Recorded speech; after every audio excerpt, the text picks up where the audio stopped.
গ্রীষ্ম বর্ষা পিনিতি ভরসা।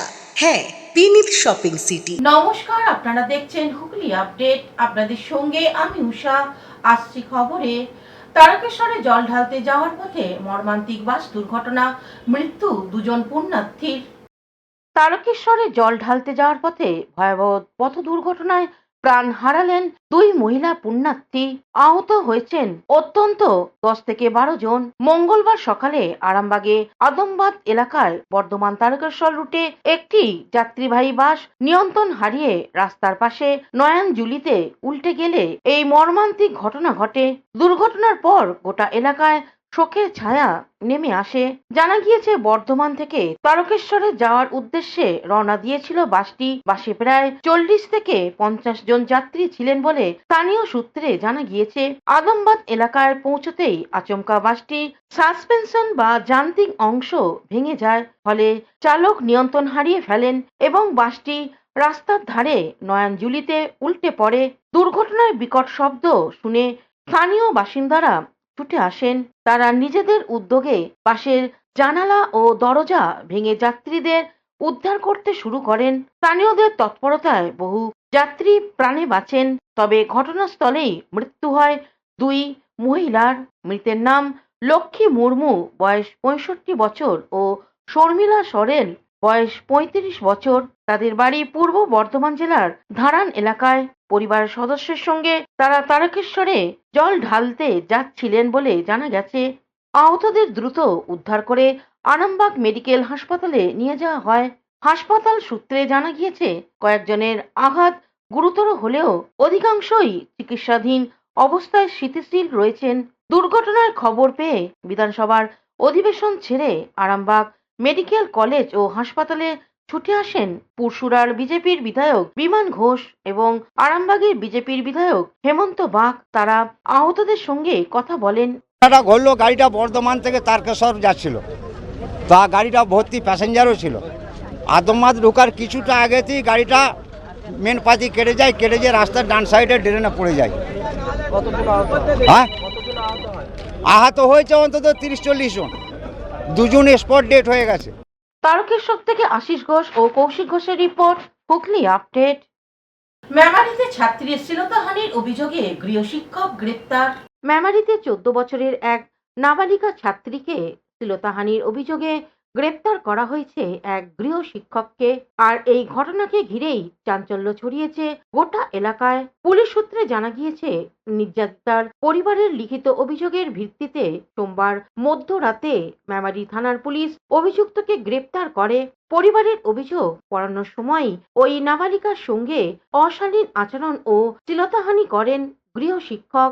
মঙ্গলবার অভিযুক্তের বিরুদ্ধে পক্সো আইনে মামলা রুজু করে তাকে বর্ধমান আদালতে পাঠানো হয়। পাশাপাশি নির্যাতিতার নাবালিকার মেডিকেল পরীক্ষা এবং গোপন জবানবন্দি নেয়ার প্রতিক্রিয়া শুরু হয়েছে। ধৃতের নাম নবেন্দ্র ধারা, আনুমানিক বয়স 30 বছর। তবে এই ঘটনায় নতুন মাত্রা যোগ করেছে আরও একটি তথ্য। জানা গিয়েছে, 2022 সালে পৌরসভার নির্বাচনে মেমারি পৌরসভার 10 নম্বর ওয়ার্ডের বিজেপির মনোনীত প্রার্থী ছিলেন তিনি। এটা এখন জুরিসডিকশন আন্ডার আছে, তো আমি এখন গিলটি প্রমাণ করি। আপনার যে মিডিয়া অভিযোগ আছে বলছে, তো ওটাই অভিযোগ লোক অনেক কিছু করতে পারে। $5 বিলিয়ন অভিযোগ আছে বিজয় মালিয়ার নামে। মেমারি থেকে আশিস কুমার ঘোষের report, Hooghly update. Smart meter বন্ধের দাবিতে পথে নামলো সারা বাংলা বিদ্যুৎ গ্রাহক সমিতি। স্মার্ট মিটার লাগানোর বন্ধের দাবিতে এবং ইতিমধ্যেই লাগানো স্মার্ট মিটারগুলো খোলার দাবিতে গৃহস্থের 200 ইউনিট পর্যন্ত এবং কৃষি ক্ষেত্রে বিনামূল্যে বিদ্যুৎ প্রদানের দাবিতে চার্জ এবং মিনিমাম চার্জ প্রত্যাহারের দাবি সহ বিভিন্ন দাবিতে ট্যাংরা বার্ধায় বিক্ষোভ মিছিল অনুষ্ঠিত করল সারা বাংলা বিদ্যুৎ গ্রাহক সমিতি। বিক্ষোভ ডেপুটেশনের পর সংগঠনের এক প্রতিনিধি দল ট্যাংরা বান্ধা বিদ্যুৎ দপ্তরের স্টেশন ম্যানেজারের কাছে স্মারকলিপি তুলে দেন। নেতৃত্ব দেন সারা বাংলা বিদ্যুৎ গ্রাহক সমিতির মেঘরিগঞ্জ ব্লক সম্পাদক যোগেশ চন্দ্র রায়, রতন বর্মন প্রমুখ। বিদ্যুৎ সমিতির ডাকে আজকে রাজ্য জুড়ে বিদ্যুৎ দপ্তর অভিযানে দলে দলে যোগ দেন। মাতৃ ক্যাপিটাল লাগানোর প্রতিবাদে রাজ্য জুড়ে আজকে বিদ্যুৎ দপ্তর অভিযানে দলে দলে যোগ দেন। কৌশিক ঘোষের রিপোর্ট, হুগলি আপডেট। এখন নিয়ে নেব বিজ্ঞাপন বিরতি। বিরতির পর ফিরে আসছে খবরে। শুনো ভক্তগণ, এসো সবাই আজ চিড়া দই মহোৎসবে ইস্কন কৃষ্ণপুর ডাকিতাই জয় গৌর। শুনো ভক্তগণ, রঘুনাথ দাস গোস্বামীর পবিত্র জন্মস্থান চিড়া দই মহোৎসবে এসো সবাই আজ। হরি নামের আনন্দ ধ্বনিতে ভরে উঠুক সমাজ। নিতাই গৌরের কৃপায় জাগুক ভক্তি প্রাণ। কীর্তনার প্রসাদে ধন্য হোক জীবন।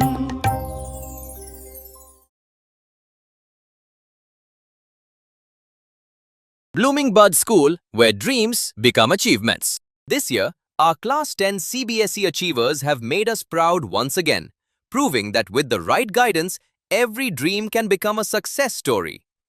Our 2026 school toppers, the shining stars of Blooming Bud School, whose hard work, dedication, and determination have inspired an entire generation. Now your child can be the next topper. At Blooming Bud School, we don't just prepare students for exams, we prepare them for life. Here's why parents choose us. A.D. Ghosh Memorial Scholarship 2026 for deserving students. Free IITG and NEET coaching from classes 8 to 12. Smart and digital content-based learning, roller skating and all-round personality development. And a safe, inspiring environment where every child can grow with confidence. The next success story could be your child. Admissions are now open for Class 11, Science, Arts and Commerce.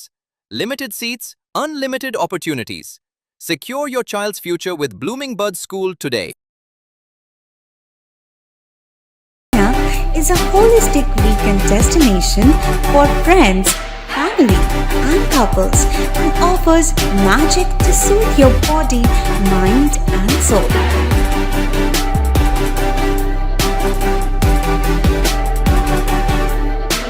Aqua Marina, your customized magician. Welcome aboard and see the magic unfold. Amala nursing home. Enjoy a weekend at Vedam, the paradise of peace. A home away from home.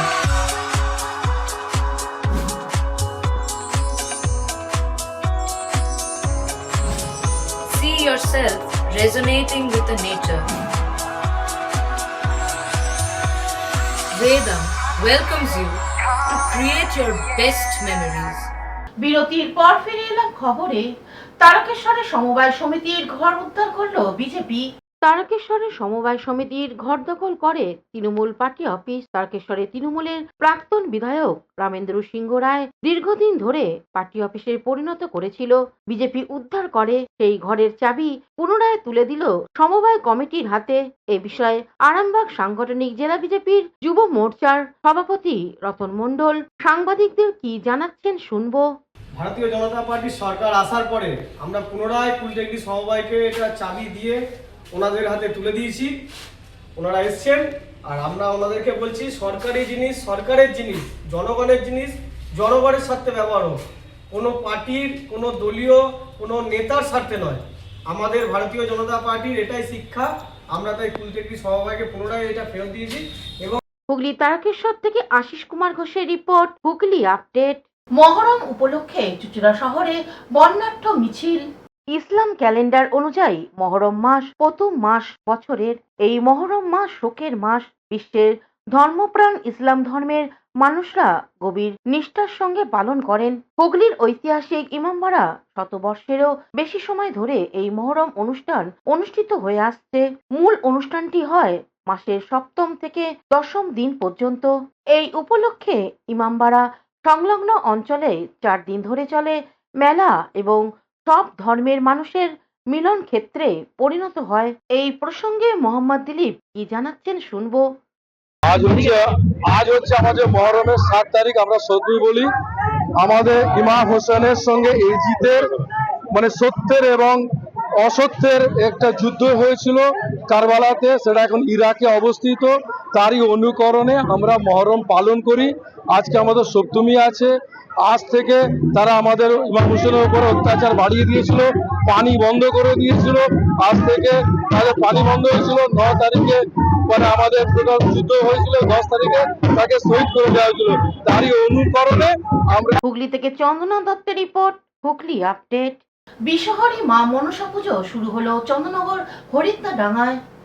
Chandannagar হরিদ্দারডাঙ্গায় প্রাচীন বিশ্বহরি মা মনসার পুজো শুরু হলো। সকালে গঙ্গা হতে স্নান করিয়ে ঘট নিয়ে আসা হয়, তারপর শুরু হয় পুজো শুরু। কথিত আছে বঙ্গাব্দের 1240 সালে বন জঙ্গল কেটে পাইন পরিবার এই প্রতিমাকে পুজো দেওয়ার ব্যবস্থা করেছেন। নারোয়ার মুখার্জি পরিবার বিশ্বহরির সেবায়িত রূপে পুজো করে আসছেন। পুজো উপলক্ষে রীতি অনুযায়ী যাত্রা হওয়ায় কর্মসূচি থাকলেও এবারে ব্যতিক্রম যাত্রা হচ্ছে না, এরকমটাই শোনালেন উদ্যোক্তারা। তবে সাংস্কৃতিক অনুষ্ঠান, বাউল সঙ্গীত পরিবেশিত হবে। আমাদের ঐতিহাসিক পুজো এটা চন্দননগরের বুকে প্রায় 300 বছরের কাছাকাছি পুজোটা হচ্ছে। 1240 খ্রিস্টাব্দে, বাংলার তারিখ অনুযায়ী 1240 খ্রিস্টাব্দে এটা প্রতিষ্ঠিত হয়েছিল। তারপরে আস্তে আস্তে আরও মন্দির নির্মাণ হয়েছে, এখানে পাঁঠা বলি হয়, এখানে যাত্রাপালা একটা নাম আছে যে এখানে যাত্রা হয় প্রত্যেক বছর। হুগলি থেকে শ্যামল সিনহার রিপোর্ট, হুগলি আপডেট। এখনকার মতন খবর এই পর্যন্তই। প্রতিদিন দেখুন হুগলি আপডেট। নমস্কার।